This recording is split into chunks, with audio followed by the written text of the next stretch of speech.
My husband stole $50,000 thinking I'd never notice. But I'm a cybersecurity expert, and I set a trap he never saw coming. My name's Sarah. I'm 34, I work in cybersecurity, and up until recently, I was married to a man named Ethan, a guy who turned out to be one big, walking red flag in a fancy suit. One day, he strolls into the living room like he just got back from a movie set, tosses his designer sunglasses on the coffee table, flashes a smug grin, and goes, "Thanks for the upgrade, babe." I just stared at him. Tailored suit, shiny new shoes, bags with big fancy logos spilling out behind him. He'd just flown first class to Europe, stayed in luxury hotels, blew through $50,000 like it was Monopoly money. And he looked proud of it. I couldn't help it. I laughed. Out loud. "What's so funny?" he snapped, clearly not expecting that reaction. "Oh, Ethan," I said, shaking my head. "You really have no idea what you've done, do you?" See, here's what happened. I've been married to Ethan for 7 years. He was always the smooth talker, the guy full of big ideas but no follow-through. Meanwhile, I kept us afloat. I had the steady job, the career, the bills on autopay.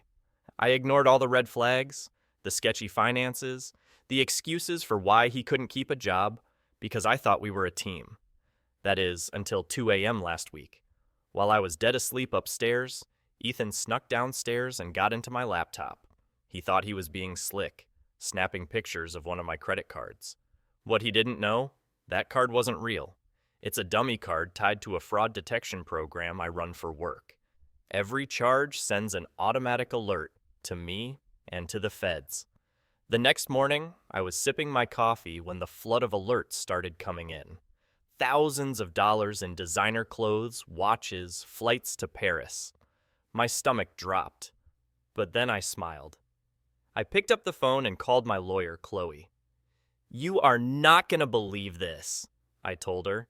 She didn't even try to hold in her laughter. "He stole the dummy card? The one rigged for fraud training?" she asked between chuckles. "Yep," I said, almost proud. "And he thinks he pulled one over on me." "For someone who thinks he's clever, he's a special kind of dumb," she replied. The best part? Every single transaction was getting flagged and tracked by federal investigators. By the third day of Ethan's little Euro trip, I got a call from Agent Keller, the lead on the case.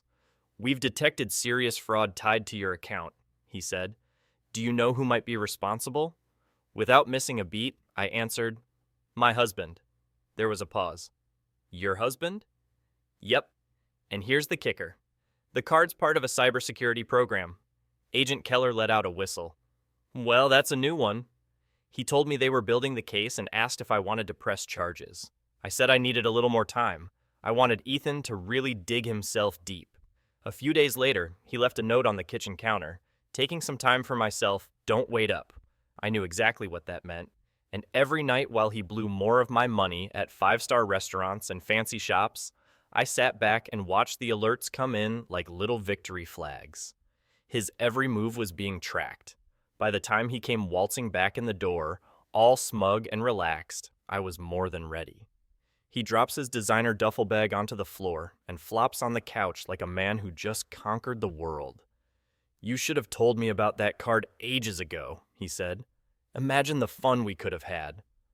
I leaned on the kitchen counter with my arms crossed. "And how exactly did you think this was going to end?" He smirked.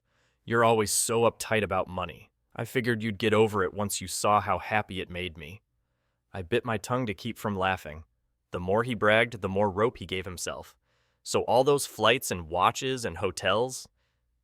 You thought that was just a gift from me?" "Not thought, knew," he said, pointing to himself. "It's about time you loosened up." I gave him a tight smile and stayed quiet. Once he disappeared into the shower, humming some terrible pop song, I texted Chloe, "He's back, let's move forward." She replied right away, "Perfect. I'll alert Agent Keller." They'd been prepping the case all week. Every receipt, every flight, every over-the-top purchase, it was all logged and ready. Agent Keller had told me, "Let him walk right into it. The more confident he is, the better." And now, hearing him sing in the shower, clueless and cocky, I felt a peace I hadn't felt in years. He thought he was untouchable. He thought I'd never fight back. But Ethan was about to learn the hard way what happens when you steal from someone who knows exactly how to catch you. Chloe let out a dry laugh. Of course he's playing the victim. I rolled my eyes. Let me guess. He's saying I gave him permission to use the card? Bingo, she said. But don't worry. Between the fraud alerts, the transaction trail, and your recording, he doesn't stand a chance. The next morning, I got a call from Agent at Keller. We've got everything we need, he said. Your husband, or soon-to-be ex, admitted to using the card. Says he didn't realize it was flagged under a fraud program. He's trying to pin it on you. That sounds like him, I muttered, leaning back in my chair. So, what now? We're moving forward with charges, Keller told me. He's facing multiple counts of fraud and unauthorized use of a financial account. Given the amount, he's looking at serious consequences. The buyer protection flagged all the high-end purchases. Those are getting reimbursed. You won't owe a dime. Relief hit me like a wave. For days, I'd carried the weight of Ethan's lies, worried he'd somehow wriggle out of this. But hearing the confidence in Keller's voice made it all real. Thank you, I said, voice cracking a little. Don't thank me, Keller replied. Bonus case practically handed itself over. You handled this like a pro. What came next hit Ethan harder than even I expected. Word got out, fast. Friends, old colleagues, everyone started talking about his arrest. The polished, carefree image he loved to parade around, gone. Nicole, the woman I was sure he'd been seeing, dumped him the second she heard. The designer stuff, confiscated. The flights, canceled. The banks, froze his accounts. Then one evening, I got a call from a number I didn't recognize. Against my better judgment, I picked up.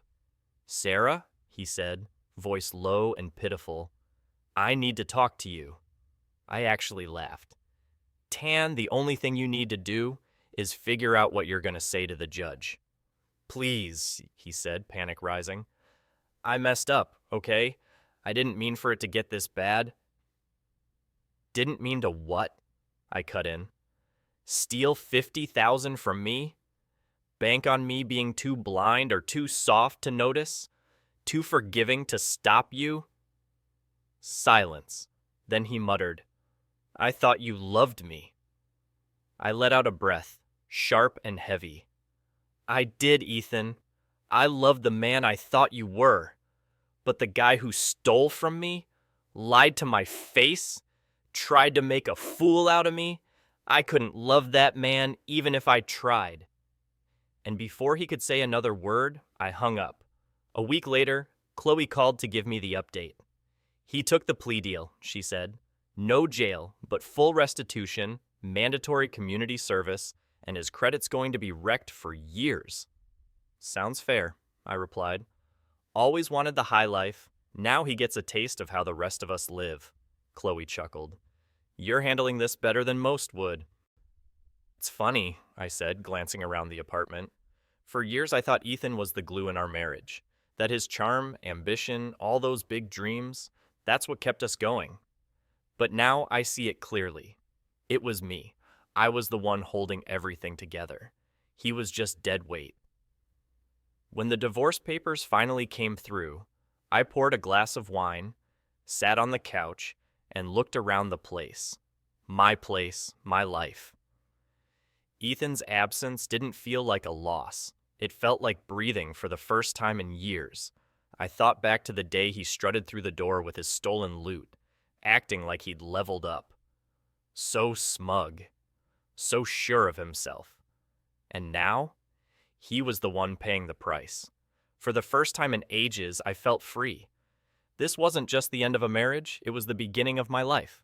The apartment felt quieter after he was gone.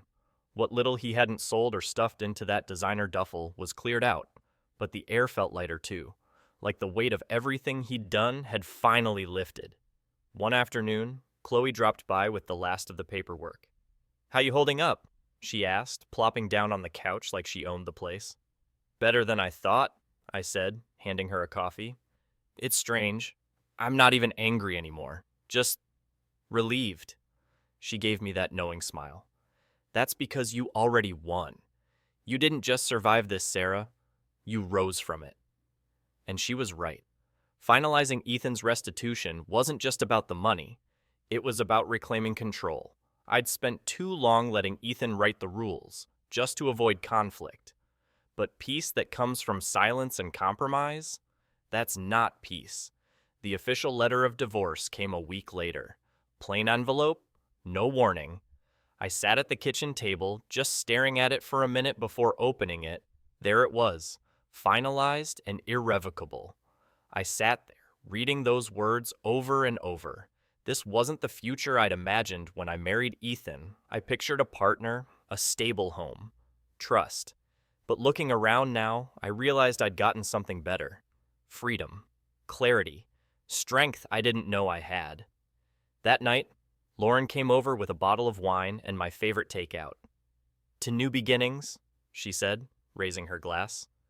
"To the flaming dumpster fire I just escaped," I said, laughing as we clinked glasses. "To never settling for less than we deserve." Over the next few weeks, I started building my new life.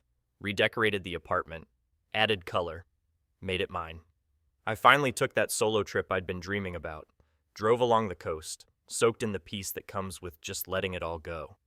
Ethan tried to reach out a few more times, through friends, a few emails, even a pitiful letter that was half apology, half manipulation, but I didn't reply, because I was done. This was my fresh start, and I wasn't about to let anyone drag me backward again.